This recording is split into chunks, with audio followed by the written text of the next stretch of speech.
की धरती से आपकी तरफ से 100 रुपए का सम्मान आता है। आपका प्यार स्नेह यही मिलता रहे, परिवार हमेशा आगे बढ़े, यही अरदास है। सादर जय भी नमो बुद्धाय।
दिनेश भैया बन्नी की धरती से 20 रुपए का सम्मान देते हैं। और ये 20 रुपए का सम्मान प्यारी सी बच्ची आरोही,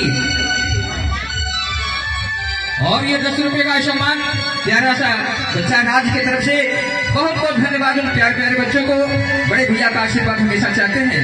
कहना है का हो भैया आगे का बाबा साहब के और जवन नजरिया में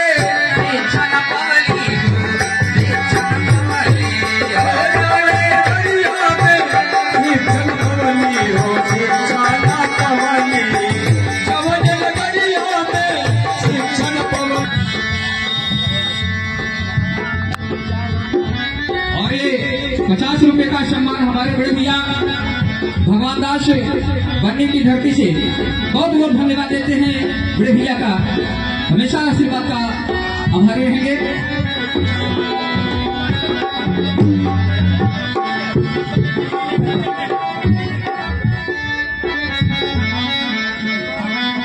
और 20 रुपए का सम्मान बड़े भैया रामनारायण बानपुर की धरती से 20 रुपए का सम्मान देते हैं। बहुत बहुत धन्यवाद देते हैं आपको। हमेशा आप आगे बढ़े।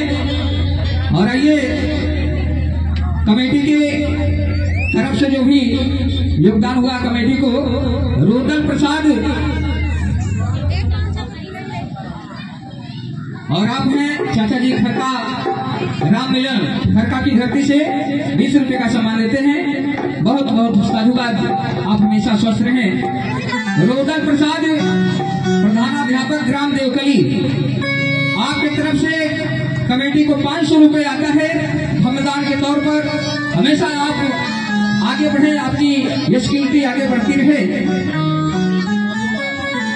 और 50 रुपए का सम्मान बड़े भैया बाबूलाल ग्राम बन्नी की धरती से। आपका आभार है, हमारे ऊपर आपका प्यार है। है, हमेशा आप आगे बढ़े, स्वस्थ रहे। रामजीत चौधरी प्रधानाध्यापक ग्राम अमरौरा, रामजीत चौधरी प्रधानाध्यापक ग्राम अमरौरा, आपकी तरफ से 500 रुपए कमेटी को प्राप्त होता है भ्रमदान के रूप में। गिरधारी ग्राम प्रधान सिसई बाबू, बड़े भैया गिरधारी जो ग्राम प्रधान है सिसई बाबू के, आपकी तरफ से 1100 रुपए आता है कमेटी को। बहुत बहुत साधुवाद देते हैं आप सबका, आपका प्यार स्नेह और ममता यूं ही बना रहे, कार्यक्रम का आनंद लेते रहे। छात्र जय भीम नमो बुद्धाय कहना है।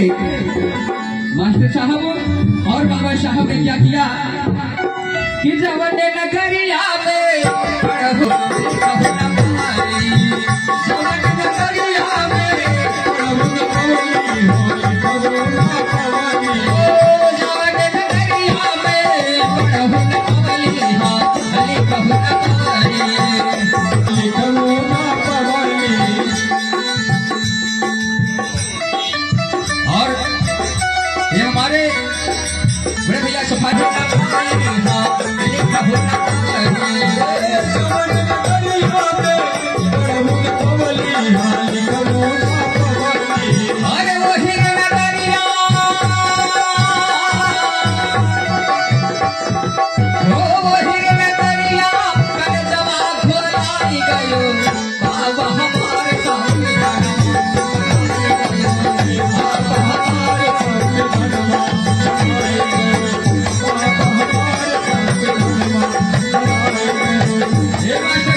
देखल जा कहू ना पाली हो, कहू ना पाली आज नगरिया में कहू ना पाली,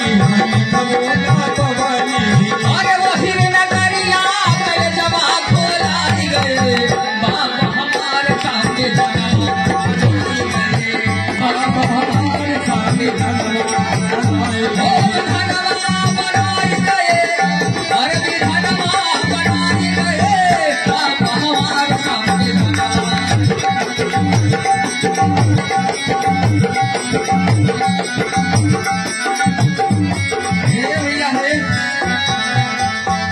परमात्मा भैया रहना लगा तो दोनों भाई में होड़ तोड़ लगी का हुई। परमात्मा भैया रहना भी बड़का भैया देवे के लिए है और परमात्मा भैया को 50 रुपया आ गई बा।